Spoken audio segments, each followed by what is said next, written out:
नशा है जो अगर किसी को हो गया ना, एक दिन उसे वो सब हासिल हो जाएगा जो उसे चाहिए। ठीक इस लड़के अरुण कुमार की तरह। दोस्तों, जब आप इस लड़के की कहानी सुनेंगे ना तो आपके रोंगटे खड़े हो जाएंगे और आप ये भी सीख जाओगे कि फोकस कैसे किया जाता है। एक 14 साल का लड़का साइकिल की दुकान पर कभी चैन ठीक करता तो कभी पंचर ठीक करता। 2-2 रुपए कमाने के लिए घंटों भर उस साइकिल के गैराज पर काम करता। किसी एक को भी 1% की भी उम्मीद नहीं थी कि उस लड़के के जीवन में इतना कुछ बदलेगा। जब कोई उस गैराज में अपनी साइकिल सही कराने आता तो कई दफ़ा उस लड़के से बहुत बदतमीजी से पेश आया करता। उसको बच्चा समझकर कई लोग उसके पैसे भी काट लिया करते, जिस वजह से वो अपने मालिक की गालियां खाता, वो अलग से। लेकिन मजबूरी थी उसकी, वो 2 वक्त का उसका खाना, इसलिए उसे काम तो करना ही पड़ता। एक दिन की बात है, बहुत बड़ा अधिकारी उस साइड आया हुआ था। उस लड़के को कुछ पता नहीं था कि ये कौन है, क्यों आया है, किस काम से आया है।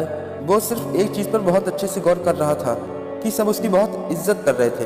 कोई उसके सामने बोल नहीं रहा था, बल्कि सब उससे सर सर करके बात कर रहे थे। उसकी माइंड में एक बात आई कि एक ये साहब है जिनके आने से सब ऐसे व्यवहार कर रहे हैं जैसे कि ये कोई राजा है, और दूसरी ओर मैं हूँ जिस शांति से अपना काम करता हूँ, फिर भी बहुत से लोग मुझे गालियाँ देते हैं, उल्टा सीधा बोलते हैं। खैर, उस रात वो लड़का सो नहीं पाया। मैं यही सोचता रहा कि मेरे साथ ऐसा क्यों हो रहा है, क्या मैं उस आदमी की तरह बन सकता हूँ।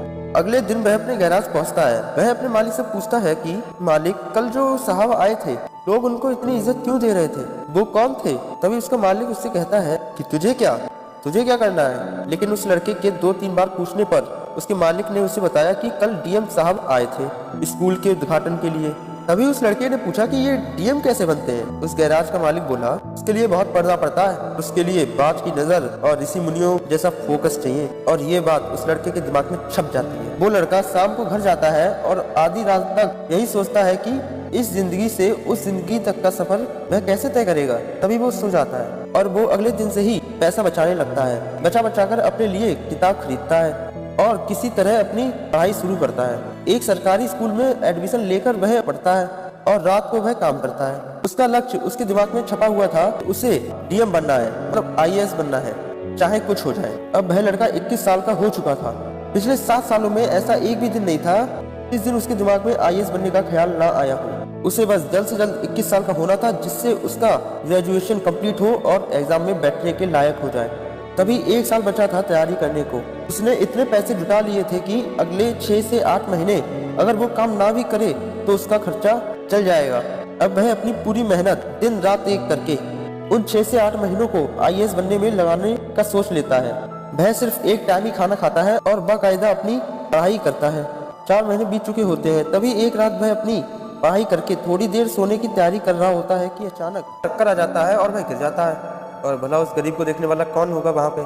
जब वह 3-4 घंटे बाद सुबह होश में आता है तब वह अपने आप को संभालता है। थोड़ी देर बाद जब फ्रेश होकर खाना खाता है तभी अचानक उसके पेट में दर्द होता है और उल्टी होने लगती है। थोड़ी देर बाद उल्टी बंद हो जाती है, लेकिन उसका पेट दर्द बंद नहीं होता है। लेकिन वह इस पेट को नजरअंदाज कर देता है, रोज की तरह अपनी पढ़ाई करने लगता है।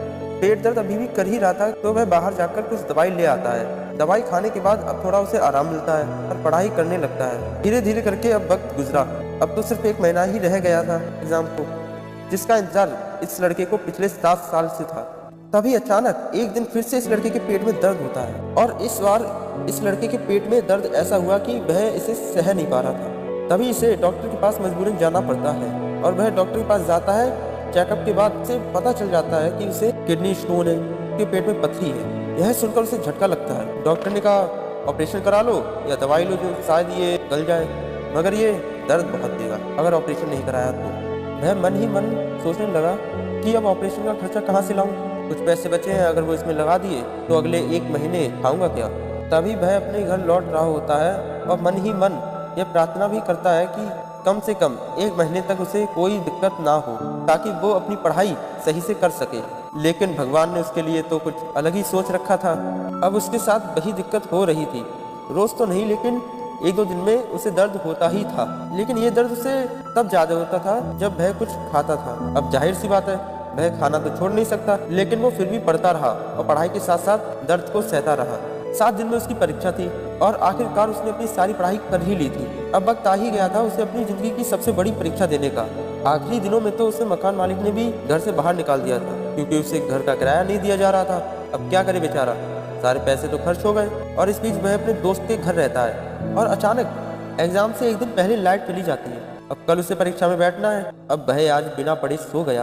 हो सकता है उसके इतनी साल की मेहनत पर यह अकेला दिन भारी पड़ जाए, इसलिए वो उस रात सड़क के बीचों बीच स्ट्रीट लाइट की रोशनी में पड़ता है। गाड़ियां एक के बाद एक गुजर रही थी, लेकिन उसका फोकस सिर्फ और सिर्फ उसकी किताब पर ही था। नींद आ गई तो वो फुटपाथ पर ही सो गया।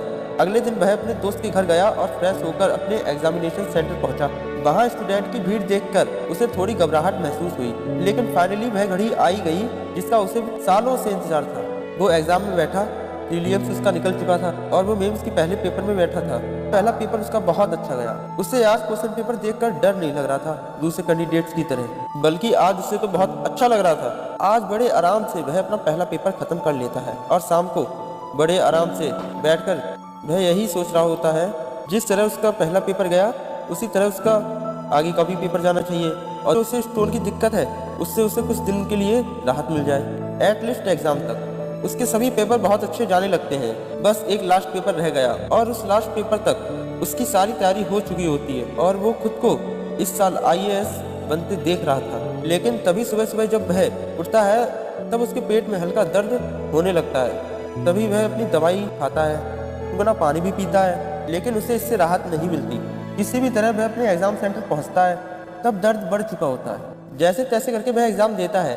एग्जाम दे ही रहा होता है तभी उसका दर्द इतना ज्यादा बढ़ गया कि अब उससे सीधा बैठा तक नहीं जा रहा था। इन्विजिलेटर भी आकर उससे पूछता है कि क्या कोई दिक्कत है, और है तो वो बाहर जा सकता है, लेकिन वह लड़का मना कर देता है। उसका 1% ध्यान दर्द पर था और बाकी 99% एग्जाम पर। पूरी शिद्दत के साथ वह लड़का एग्जाम खत्म करता है और वहां से सीधा हॉस्पिटल जाकर अपना इलाज कराता है। लगभग 2.5 महीने बाद फाइनली UPSC अपने एक्सपीरियंस से रिजल्ट रिलीज करती है। तो इस साल दूसरे एक्सपीरियंस की तरह एक बार भी रिजल्ट देखते हुए वक्त उसको किसी तरह की घबराहट नहीं होती है, कि उसे पता था संघर्ष और तकलीफ के पथ के ऊपर पैर रखकर वो परीक्षा देने गया।